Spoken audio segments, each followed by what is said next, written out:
Ranger Mike Randall was no stranger to lonely mornings. Out in the Pinewood Lake region, where he'd been posted for 4 years, solitude was the norm. On most days, he welcomed it. The crisp air, the towering pines rustling overhead, and the silent presence of wildlife made him feel connected to something larger than himself. But this morning was different. A thick fog hung like a veil across Pinewood Lake. From the ranger station's front porch, Mike could only see a few yards before the world dissolved into a pale, shifting mass.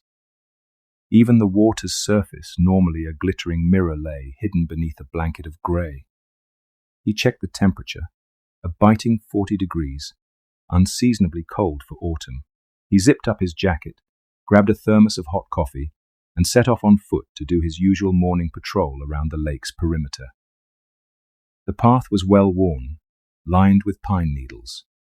The fog lent every pine trunk and boulder an eerie half-presence, looming suddenly out of the haze like ghosts. As he rounded a bend near the north shore, Mike halted. Through the swirling mist he saw a silhouette standing at the water's edge, a lone figure, motionless, facing the lake. The posture was odd. Arms at their sides, head inclined as though listening to something. No one else was supposed to be here at this hour, and no cars had been parked near the usual trailheads. The local fishermen typically arrived midday, especially on a weekday. His first thought, is someone in distress? He approached carefully, calling out, "Hello? Are you okay?" The words seemed to vanish in the fog. The figure did not move, did not answer. Mike quickened his pace, each footstep crunching the gravel by the water's edge. The figure remained still as a statue. He was perhaps 20 yards away when the shape dissolved. One moment it was there, the next it faded into the swirling mist. At first he thought they had stepped back or run off, but he couldn't hear any motion. The hush of the fog-laden morning remained undisturbed. Heart thumping, Mike reached the spot where the stranger had stood. Nothing. Just wet gravel lapped by the lake's calm tide. Confused, he glanced at the ground, searching for footprints, but the moist sand revealed only vague impressions that could have been natural depressions. The air smelled of pine and dampness. No other clue lingered. "Hello?" He tried again, spinning in a slow circle, scanning the fog. Nothing. The white wall of haze swallowed everything beyond a few steps. Feeling vaguely unsettled, he pulled his radio from his belt and reported into the station's main frequency, although he knew his partner, Ranger Ellis, wouldn't arrive until later. "This is Ranger Randall checking in. I saw someone out by the north shore. They seemed to vanish. Probably just a local out for a walk." Over. No immediate reply, just the crackle of static. He sighed. Radios often acted up in the thick fog. He resolved to continue his patrol, hoping the figure was indeed just a morning walker. But a prickle of unease stayed with him. A single silhouette, standing so still, then disappearing without a trace. There was something off about it. Shrugging it off for the moment, he resumed his route. As the morning wore on, the sun rose higher, but the fog remained stubbornly intact. By the time Mike circled back to the ranger station near midday, the mist had only thinned marginally. From the station's windows he could usually see across the lake. Today, the view extended no more than 50 feet before fading to white. Inside, the station was warm, heated by an old wood-burning stove. He refilled his coffee mug and sat at the small desk to file a routine morning patrol report. He couldn't shake the image of that silent figure. Something about it set his nerves on edge. The memory of how it vanished like a mirage or smoke kept replaying in his mind. Ranger Ellis arrived around noon in the park's one shared pickup truck, water droplets shining on the hood. "Hey, Mike," Ellis called, stepping inside and stomping off his boots. "Fog's a real beast today." "You can say that again," Mike muttered. "I saw somebody on the shore earlier. They just disappeared." Ellis frowned. "You talked to them?" "Didn't get the chance. 1 second they were there, the next gone. I looked around but didn't find them." Ellis offered a half smile.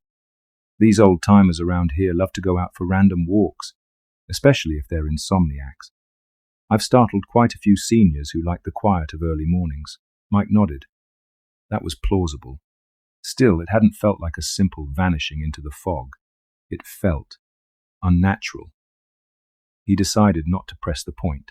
They ate lunch together, discussing usual park matters, an upcoming scout troop visit, a scheduled dredging of one of the smaller streams, and the routine fish population survey. By mid-afternoon, Ellis left on errands. Mike grabbed his gear for a second patrol. The fog had begun receding. Visibility was better, maybe 100 feet. He half expected to find some clue about that morning's encounter, yet as he walked the shoreline, he saw nothing unusual. The faint rustle of wind came and went, stirring the pines. He spotted a heron perched on a submerged log, unbothered by the conditions. Hours drifted by quietly. By the time he returned to the station, the day was nearing its end, a dull glow in the west indicating the hidden sunset. It was only then, trudging up the slope to the station's front door, that Mike noticed a strange set of footprints. They wound across the muddy ground near the station's side wall, size and shape matching his own boots. His mind did a double take. He hadn't walked there today, yet the prints were fresh, leading around the building and down the slope toward the water's edge. He followed them, flashlight in hand. The footprints indeed seemed identical to his, same unique tread pattern. They led down to a narrow stretch of shoreline. Then they simply stopped, no scuff marks, no backtrack. It looked as though the owner of those footsteps had walked straight into the lake. A chill prickled the back of Mike's neck.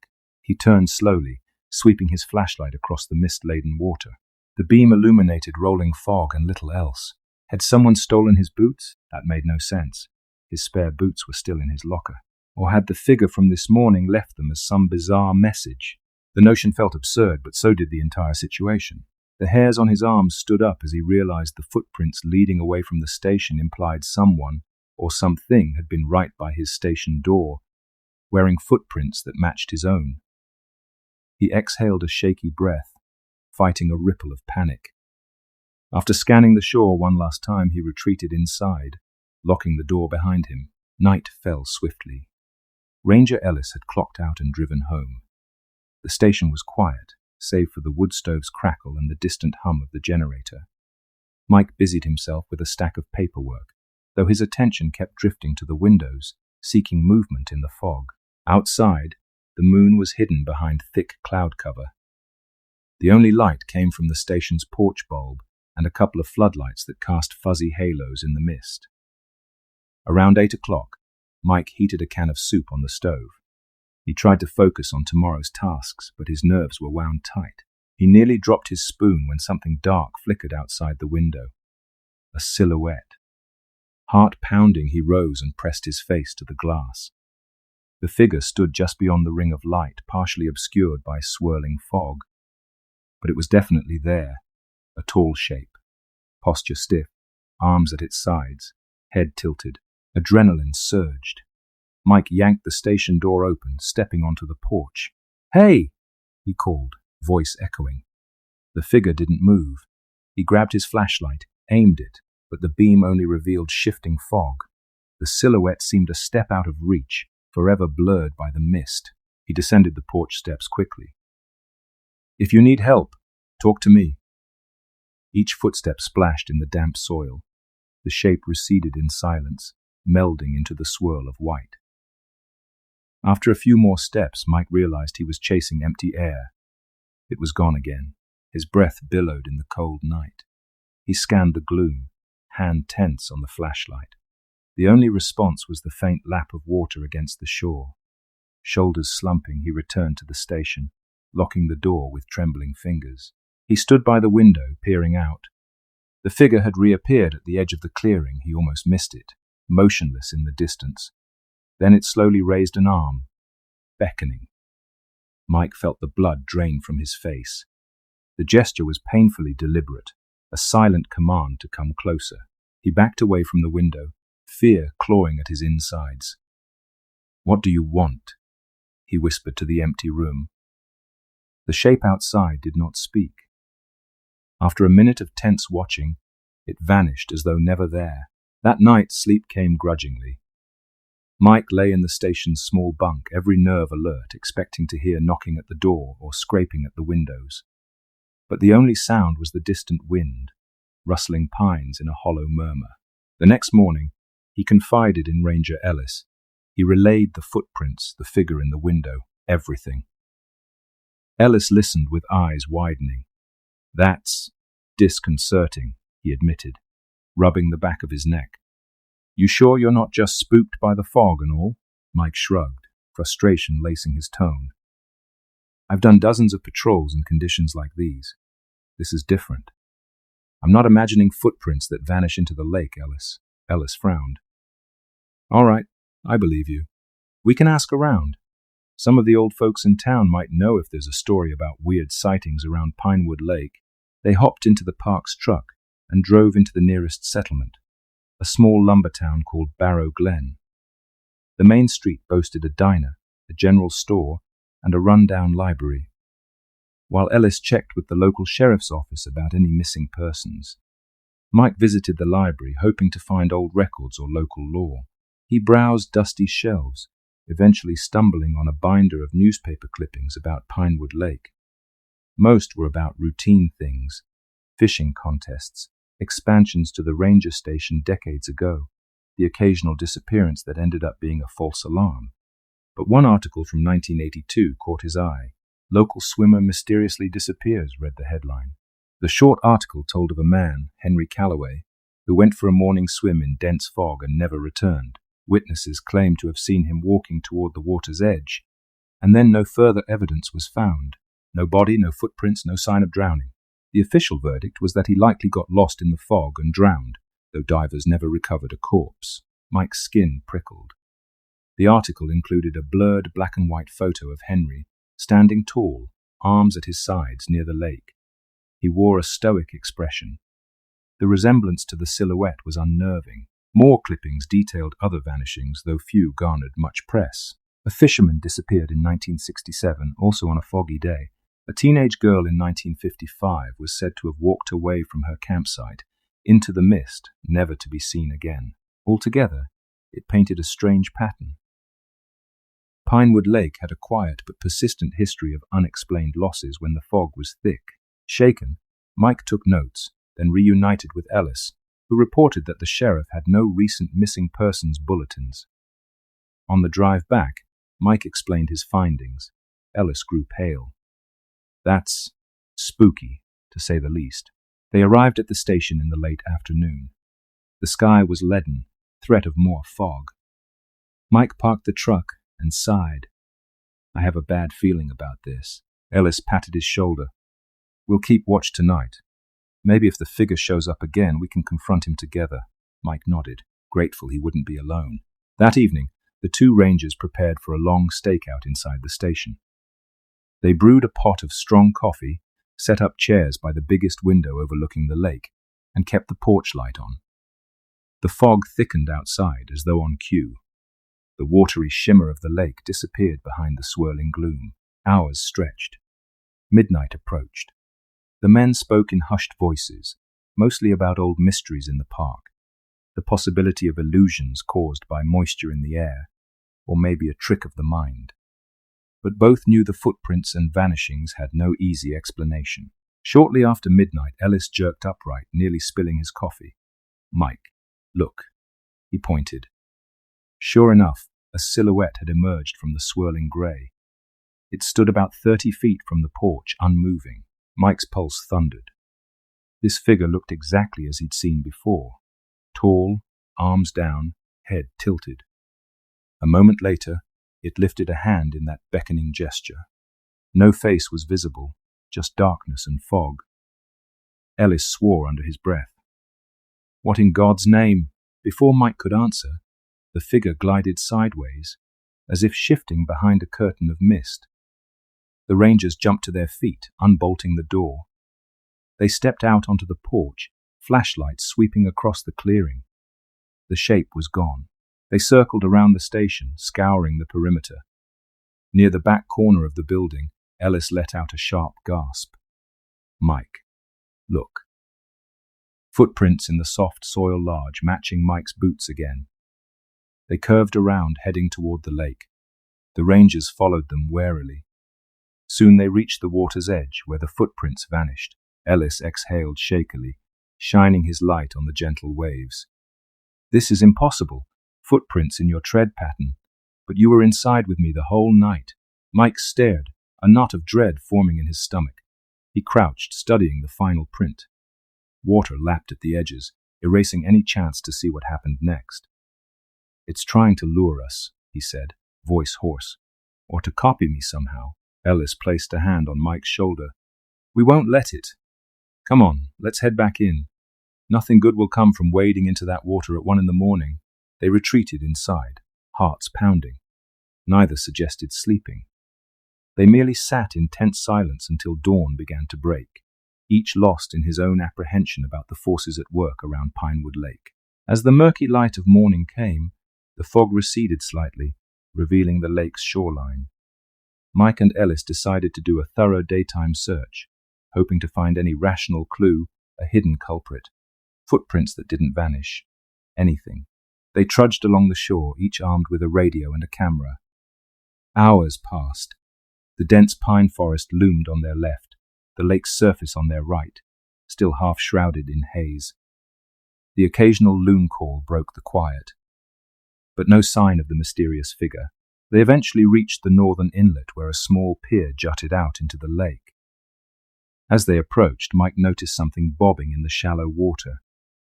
A piece of clothing, dull greenish fabric. On closer inspection, they realized it was a tattered ranger jacket, partially snagged on a submerged branch. Ellis pulled it free carefully, the smell of stagnant water wafting up. The jacket bore an old, faded Park Service patch. No name tag remained. Mike's heart sank. Could this belong to some long-lost ranger? Look at the style, Ellis murmured, turning it over. This patch design is old, from the 70s or 80s. Could have belonged to a ranger on duty back then, or maybe it's just random equipment that got lost. Mike said nothing, staring at the dripping garment. He recalled the 1982 article about Henry Calloway. Was he a ranger or a local? The article said he was a local man, not a ranger. But more vanishings had been rumored. Could one have been a fellow ranger? Stowing the jacket in a plastic bag, they scanned the shallows further, but found no additional remains, no bones, no gear, nothing to identify. The water's clarity remained poor due to the swirling silt. The rangers could only guess at how many hidden secrets might lie below. They finished their circuit in a somber mood, returning to the station as the afternoon wore on. A sense of gloom settled over them. The spectre at the lake's edge, the footprints, the decades of vanishings, everything pointed to a haunting or presence beyond normal explanation. And now an old ranger's jacket had surfaced like a macabre sign. Days dragged on in a slow parade.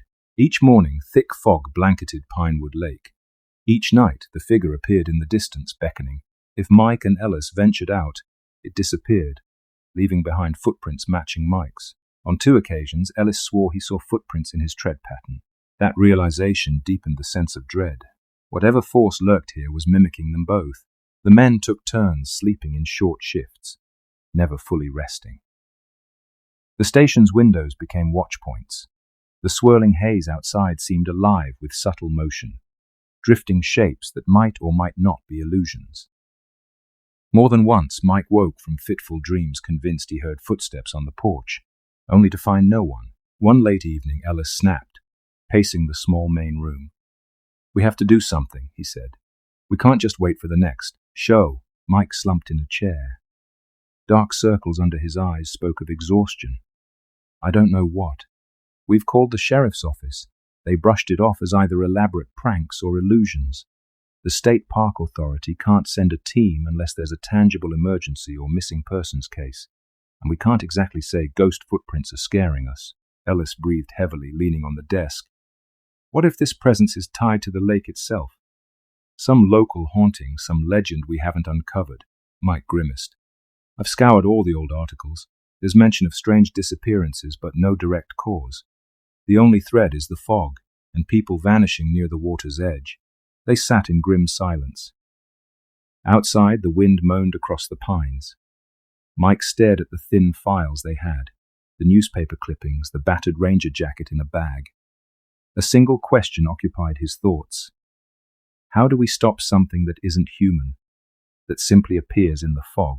A turning point came 2 nights later.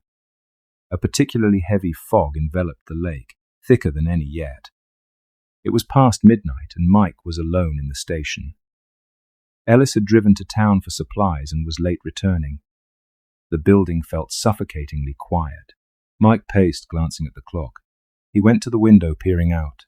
Through the grey swirl, he made out a dark shape near the water. The figure, with a jolt of dread, he noticed it was closer than usual, perhaps a mere 20 feet from the porch. He could almost make out the outline of shoulders, a head, the silhouette of an arm lifting in that same beckoning motion. He forced himself to stay calm. "I won't go out."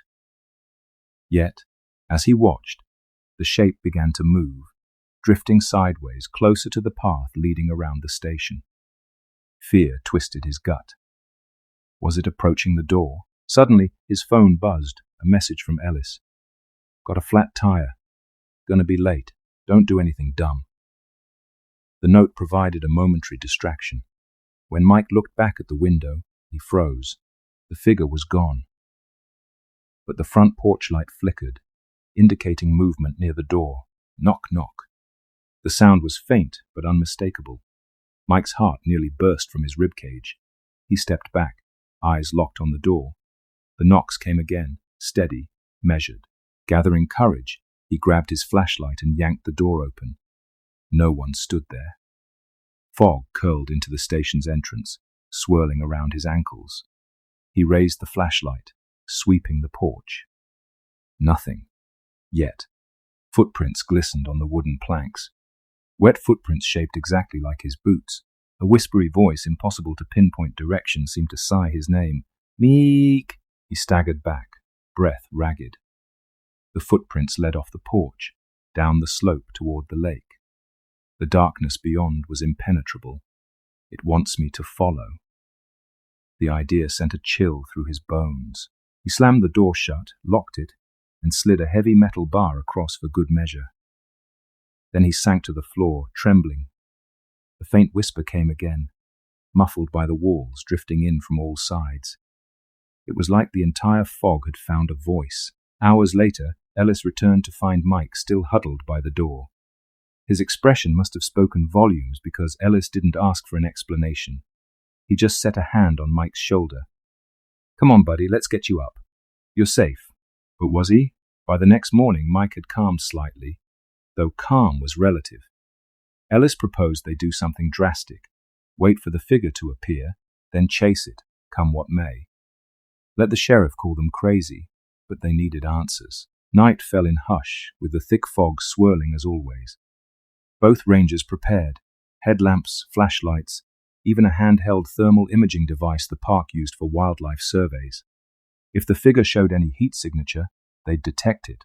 Sure enough, around 11 p.m., they spotted a dark shape by the water. Silently, they crept out the back door, circling to approach from behind. The wet grass muffled their steps. Mike's heart hammered. Ellis gave a nod. They switched on the thermal device. The display showed the lake as a cool swath of blues and greens. The figure was a void, an outline with no heat at all. Pure black on the scale. "Impossible," Ellis whispered. They advanced, flashlights off, relying on moonlight and the faint station floodlights behind them. The shape stood at the lake's edge, apparently oblivious. Then, as they drew within 10 feet, it turned. Mike's breath caught. He could see, through the haze, the hint of a face, except the features were blurred, as though half-formed, eyes sunken shadows, mouth a faint line. It lifted an arm, pointing directly at Mike. A single step closer, and the shape shimmered, like ripples in water. Then it retreated, gliding across the shoreline. Ellis bolted after it, shouting, "Stop!" Mike followed, adrenaline surging. The chase led them along the bank, weaving around driftwood and stones. The figure never ran, it moved in an eerie, floating manner, always just out of reach. Then it angled inland, heading into a cluster of tall pines. They scrambled through the trees, needles scraping their arms. For a moment they lost sight of it among the trunks. Then Ellis spotted it ahead, standing behind a wide pine. He lunged around the tree, flashlight raised. "You're not going anywhere." He stopped short. The area behind the pine was empty, except for a swirl of fog. No footsteps, no sign of the figure. Mike joined him, panting, shining his beam in every direction. Nothing. Ellis let out a shaky breath. That was definitely not human. Did you see that face, like it was half made of smoke? Mike nodded, pulses pounding in his ears. And it's wearing, or imitating, my boots, maybe yours too. A wave of nausea hit him. We can't trap it if it vanishes at will. They walked back to the station in a daze of confusion and dread. The entity had lured them out, teased them with a chase, then disappeared. They'd learned nothing, except that they were dealing with something beyond standard logic. The next few days brought no relief. The phenomenon repeated nightly. The silhouette, the footprints, the beckoning. Fog refused to leave. The local forecast predicted continuing cold fronts, which meant more mist. They were trapped in a cycle of anxiety. Finally, Ellis suggested a last resort. Let's talk to Lydia Proctor. Lydia was an elderly woman who lived alone near the southern edge of the lake. Locals called her superstitious. She was rumored to have knowledge of old folk tales and legends. Perhaps she had some insight. So one afternoon they drove to her rustic cabin. She answered the door wearing a crocheted shawl, her face lined with age and weariness. "Rangers," she greeted flatly. "Why are you on my porch?" Mike cleared his throat. "Ma'am, we have some questions about Pinewood Lake. Strange occurrences, vanishings, a figure in the fog." Before he finished, Lydia held up a hand, eyes narrowing. "The man in the fog," she said quietly. "I've heard rumors for decades. My mother told me of a spirit that lingers by the lake, collecting souls." Ellis exchanged a glance with Mike. "Collecting souls? That's intense." Lydia sighed, waving them inside. They followed her into a cluttered living room that smelled of dried herbs. Legends say the lake has a guardian, or a cursed spirit that appears in heavy fog. It tries to lure people into the water where they vanish. Once it claims them, they become part of the fog, echoes that roam the shoreline. Mike felt a cold knot form in his stomach. "We found references to old disappearances. Are you saying this entity is responsible?" "I believe so." Lydia's voice was calm, as though discussing the weather. "Some say it's the restless ghost of a drowned traveler from long ago. Others say it's older than any human tragedy. It mimics footsteps, faces, voices. It calls you with your own reflection, or the illusions of your footprints, so you follow it to the water's edge. Once you step in, you're lost forever. You're lost." Ellis rubbed his temples. "How do we stop it?" The old woman offered a sad shrug. "I don't know. The stories never mention a sure way to break its hold. Some folks say if you resist long enough, the fog will clear and it moves on. But that might just be talk. If it's chosen you, it's said it can follow you even away from the lake." A grim silence filled the small cabin. Outside, a new wave of fog rolled across the pines. Mike felt a deep instinctual fear, like the lake had indeed chosen him or them for some unknown reason. They thanked Lydia and left, more unsettled than before. On the drive back, neither ranger spoke. The notion of a malevolent force, unstoppable and ancient, weighed heavily. That night, the station's lights flickered amidst swirling mist. Mike felt an odd calm settle over him, akin to resignation. He'd run out of rational strategies. The only remaining approach, insane as it seemed, was to confront the entity on its terms. He told Ellis he was going to the lake's edge alone. Ellis objected, but Mike insisted. "I'm tired of being haunted night after night. I'll go down there, see what it wants. If something goes wrong, radio for backup." Ellis grimaced but nodded. "I'll watch from the station with the floodlight." He clasped Mike's shoulder. "Be careful, please." Mike mustered a shaky smile. "You too." Stepping outside, he found the fog thicker than ever, like a living wall around the station. He walked slowly down the slope toward the shoreline, each footstep splashing on damp earth. The light from the station glowed behind him, a weak orb in the haze. He heard the water's quiet lapping, and then from the gloom, the figure emerged. It stood less than 10 yards away, silhouette shifting in the swirling fog. Mike swallowed hard, taking a few cautious steps forward. The shape lifted an arm, beckoning as always, then turned toward the lake. Mike followed, drawn by a compulsion he couldn't fully explain. His body trembled, but he felt compelled to keep going. The water's edge appeared, a faint reflection of the station's distant light dancing on ripples. The figure glided forward, stepping onto the watery shoreline without a sound. Its form shimmered, half submerged in mist and water. Mike stopped, boots inches from the lake. He could sense a presence wrapping around his mind, an insistent pull. He heard a chorus of faint voices, maybe the voices of those who had disappeared. "Why?" he croaked, barely able to speak. "Why do you want me?" The figure paused, head turning slowly. For a heartbeat, the fog parted around its face. Mike saw hollow eyes, black as the deepest water, and a mouth that gaped soundlessly. The eyes locked onto his. A wave of dizziness swept through him, like hands grasping his soul, tugging it forward. He teetered at the shore, foot almost sliding into the water. No. With monumental effort, he wrenched himself back. The figure's head tilted, as if in surprise or annoyance. It beckoned again, more forcefully, stepping deeper into the lake. Mike felt the pull intensify. If he took one more step, suddenly a blinding glare swept over them. Ellis had aimed the station's floodlight directly at the shore. The beam cut through the fog, illuminating Mike and the entity. The shape let out a silent shudder, retreating further into the water to evade the light. The spell broke. Mike staggered backward, breath ripping from his lungs. He retreated up the slope, heart in his throat. The figure remained in the lake, a dark outline glaring from the water's surface. Then the fog closed in, swallowing it once more. Collapsing onto the porch, Mike gasped, "Thank you," to Ellis, who ran over and helped him inside. After a moment to gather himself, Mike told him what happened. "It almost had me in the water, but that spotlight gave me enough time to pull free." Ellis nodded, clearly shaken. "We can't keep doing this. We might not win next time." But fate or nature had a final twist in store. Overnight, a powerful windstorm blew in from the north. Trees groaned. The station's windows rattled. The relentless fog that had plagued them for weeks was shredded by the gale.